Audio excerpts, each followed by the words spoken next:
Selamat sore Bapak, saya atas nama Kristiana BT, NIM 20030300091, kelas C semester 2, jurusan Sosiologi. Saya akan membaca review buku ke-8 tentang etika penelitian, aktivis media, pendekatan global untuk bernegosiasi power dalam riset keadilan sosial. Mata kuliah Sosiologi Komunikasi. 2.1 Pendahuluan. Memetakan pertanyaan tentang kekuasaan dan etika dalam praktik penelitian aktivis media. Dalam kurun waktu 3 dekade terakhir, Reskars berpartisipasi telah semakin melakukan reskars empiris dalam gerakan sosial sebagai aktivis penelitian untuk mendokumentasikan, memahami, dan arsip pengetahuan tentang gerakan sosial dan aktivisme media. Sementara tren ini memungkinkan adanya temuan reskars empiris yang lebih langsung dan langsung dialami. Tren ini juga memunculkan sejumlah pertanyaan cikal yang berkaitan dengan penggunaan kekuasaan dalam praktik riset bertujuan untuk menciptakan hubungan yang adil. Dihadapkan dengan perubahan penelitian ini, Reskars berpartisipasi menggabungkan pertimbangan pertanyaan-pertanyaan ini ke dalam desain dan praktek penelitian mereka, dengan pendekatan baru pada protokol etika, hubungan bangunan, ceramah-ceramah, dan proses imaging. Etika riset, renungan kritis pada aktivitas horizontal media praktik riset. Grup Riset Aksi Media atau MARG adalah interseksional kelompok aktivis riset feminis di Lakehead, Universitas Aurelia, Kanada, dengan anggota di Aurelia, Toronto, dan Montreal. Kami terlibat di Reskars dengan aktivis media otonom sekaligus mengenai proyek ini dan perspektif kelembagaan, founder universitas. Keterbatasan struktural dalam menegosiasikan keterkaitan ini tanpa menutup kemungkinan reskars etika anti-otoriter yang saling berhubungan. Ini adalah bayangan saya sendiri. Saya tidak berbicara atas nama kolektif pemula dari media otonom. Peserta riset MARG menghasilkan beragam jenis-jenis kelamin dan aktif dalam gerakan sosial yang beragam. Mereka selaras dengan 4 dimensi kunci dari media otonom rumput. Pertama, mereka adalah peserta dalam multi masalah akar, gerakan sosial interseksional yang terdiri dari kombinasi kompleks aktor sosial terlibat dalam aksi langsung dalam masyarakat. Sementara menuntut kebijakan dan perubahan hukum, Downing 2007. Kedua, konten dan struktur adalah anti-kapitalis dibentuk oleh percobaan untuk melawan kapitalisme dan terhubung dengan anti-otoriter, anarkis, dan gerakan otonom. Model pendanaan anti-kapitalis termasuk kerumunan pendanaan, etika iklan, hibah, dan menghindari membayar dinding. Tenaga kerja dan model pengambilan keputusan cenderung horizontal dan terarah, dengan struktur gaji dari dibayar, sering kurang dibayar, menjadi tidak dibayar. Ketiga, mereka mempraktekkan otonomi kolektif melalui praktik prefiguratif yang mengembangkan kolektivitas seperti demokrasi langsung, horizontal, dan otonomi. Interaksi MARG didasarkan pada teori interseksional dan praktek dari insepsinya. Interseksionalitas dapat dipahami sebagai berikut.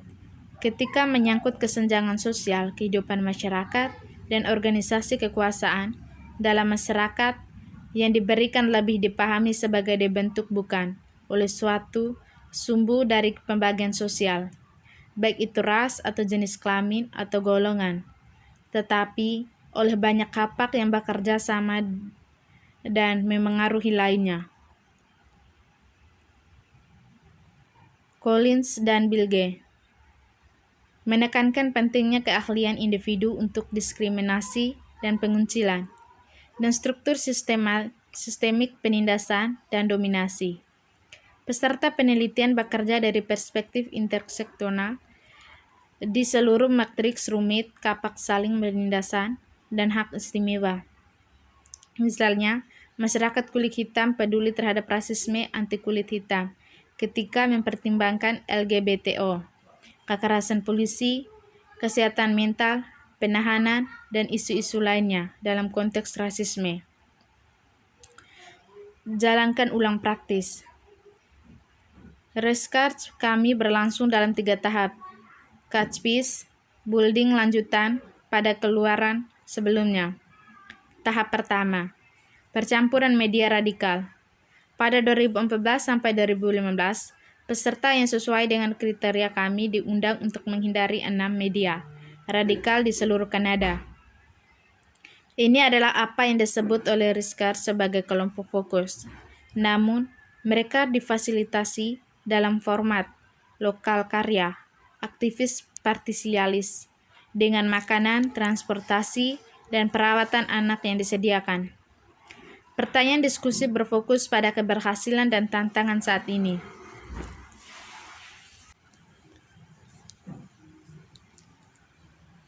Dan bagaimana penelitian kami dapat mendukung pekerjaan mereka. Tahap kedua, wawancara. Pada 2015 sampai 2017, kami mengadakan wawancara semi terstruktur dengan 89 aktivis di 11 negara. Berbagi transkrip wawancara dengan peserta catch sehingga mereka bisa memverifikasi dan memilikinya. Tahap ketiga, mobilisasi pengetahuan masyarakat. Untuk membuat temuan kami lebih tersedia bagi aktivis media, kami memfasilitasi lokal karya di tempat lokasi global yang berbeda mengenai topik-topik yang dipilih oleh para aktivis lokal.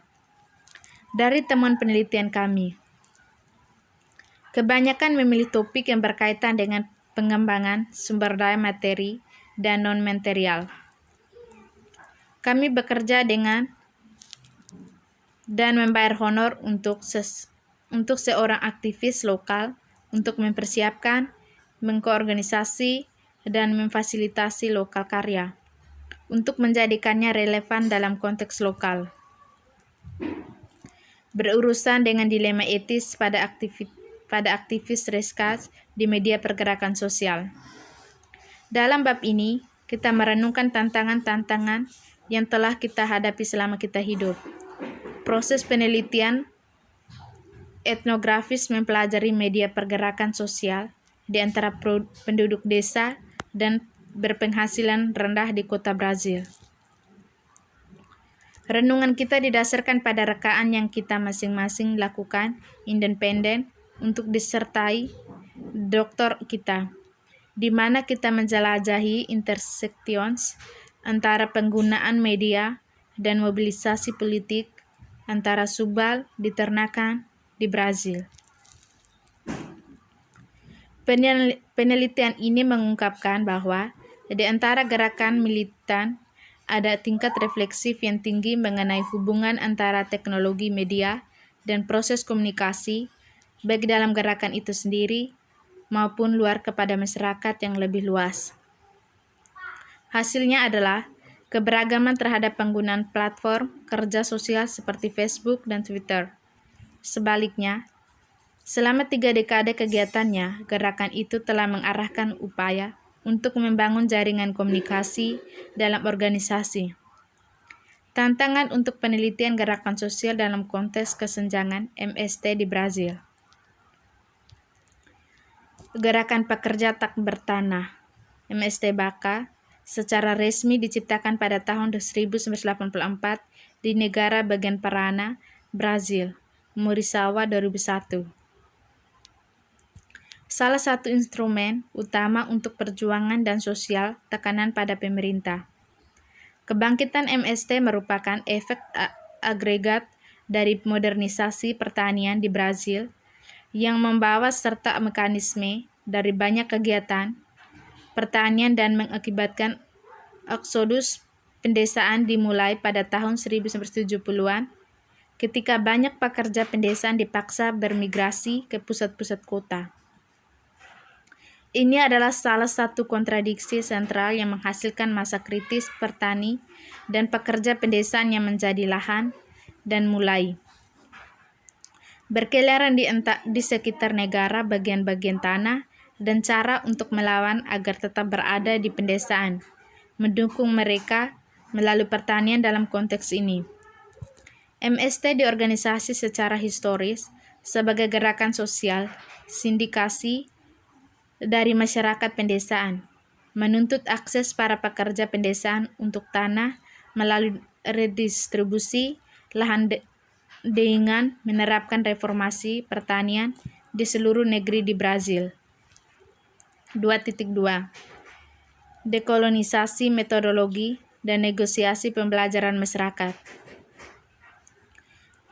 Medenaturalisasi praktik penelitian menunjukkan posisi subjek melalui teori dekolonial. Proyek penjelajahan, aktualisasi dan didukung oleh arti selemat, ekonomi, politik, budaya, dan ilmiah yang menghasilkan kondisi material dan simbolis yang melegitimasi. Dalam konteks ini, tujuan kita dengan teks ini adalah untuk terlibat dalam refleksi teoritis kritis tentang metodologi penelitian dan hubungan dari perspektif dekolonisasi kritis, sambil menganalisis bagaimana ilmu berpartisipasi dalam proyek kolonial. Dalam refleksi berikut, kita akan terlibat dalam diskusi.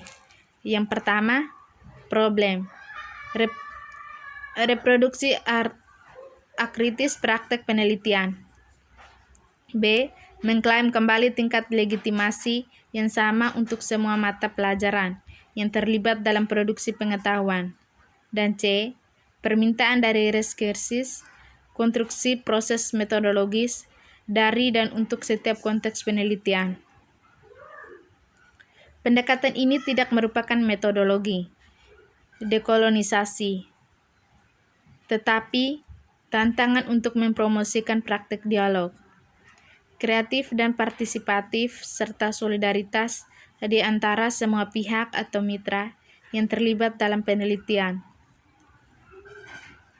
Tergugat oleh iklim politik yang konservatif, sosial yang muncul dalam konteks kontemporer, dalam banyak societies. Kita akan membahas bagaimana hubungan yang dibangun dalam proses Reskars dapat menjadi strategi untuk memproduksi dan menghadapi penindasan dan pelecehan yang muncul dalam interaksi antara penentang dan lawan bicara mereka. Mengganggu kolonialisme, pemukim, dan penindasan dalam media, dan pembuatan kebijakan sebuah pandangan dari masyarakat pusat advokasi media. Anggota pendiri CAMC mencatat bahwa tidak ada banyak advokasi yang dilakukan dari perspektif dari mana kita beroperasi. Memang ada beberapa pengacara yang memiliki keahlian dalam bidang komunikasi tentang hak-hak orang yang rasional, pribumi, atau yang hidup cacat di Kanada. Pendekatan atas kebijakan advokasi media ini diinformasi oleh para peneliti dan aktivis feminis yang menganalisis sistem kekuasaan yang rumit dan saling berkomplot dengan menggunakan banyak kategori analisis seperti kas, ras, bangsa, etnis, gender, dan kemampuan di antara lainnya. Metodologi CAMC juga mengakui bahwa dalam sektor media komunitas dan hak komunikasi adalah lingkup marginal aktivisme. Untuk CAMC, ini adalah pengawasan di antara para aktivis media dan peneliti karena tidak terlibat dalam kebijakan advokasi dan hanya membuat atau menjual media. Mengabaikan pekerjaan di semua sektor dan tidak merangkul keragaman teknik etos. Aktivis bekerja untuk memajukan keadilan sosial secara umum, mencoba bekerja di semua sektor. Misalnya, aktivis lingkungan akan mengorganisasi di antara siswa, di komunitas pedesaan, menjangkau para pekerja, dan bekerja untuk perubahan di tingkat pemerintah. Aktivis juga terlibat dalam perjuangan hukum di pengadilan, untuk membela dakwaan atau untuk mendorong keputusan yang mendukung tujuan mereka. Namun, hanya sedikit aktivis media dan peneliti di Kanada yang terlibat dalam CRTC. Karena organisasi yang ditunjuk pemerintah yang beroperasi sebagai KUAS 2005. CRTC adalah salah satu cara untuk memajukan perubahan sistemik dan untuk menentang kolonialisme dan penindasan di media. Namun, CMAC mengamati bahwa proses kebijakan menghasilkan banyak hambatan yang menghambat partisipasi berarti oleh orang-orang yang secara ricikan, pribumi, atau yang hidup dengan kecacatan. Hal ini sebagian disebabkan oleh proses konsultatif, teknokratif, yang mencakup jargon, hukum yang bersifat elit dan penindasan serta pro. Sekian dan terima kasih.